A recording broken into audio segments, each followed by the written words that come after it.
Olá a todos. Neste vídeo, iremos mostrar-lhe como substituir molas em Renault Clio 2 por si mesmo. Retirar as rodas traseiras.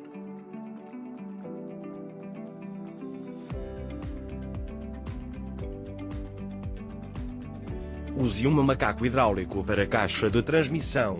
Apoie o braço de controlo inferior com um macaco hidráulico. Use uma chave de caixa número 18. Desaperte a fixação inferior do amortecedor.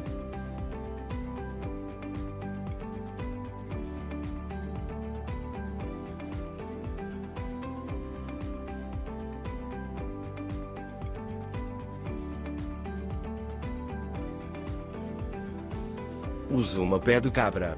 Remova as molas com os seus assentos.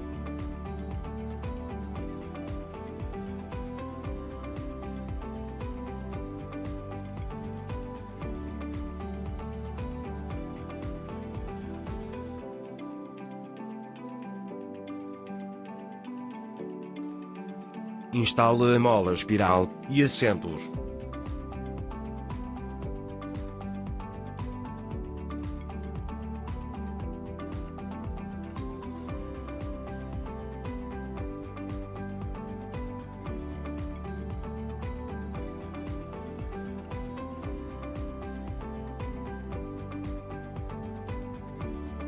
Use um macaco hidráulico para a caixa de transmissão.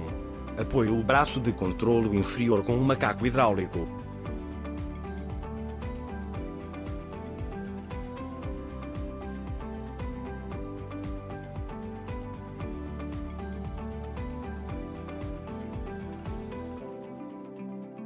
Use uma chave de caixa número 18. Aperte a fixação inferior do amortecedor. Obrigado por assistir ao nosso tutorial.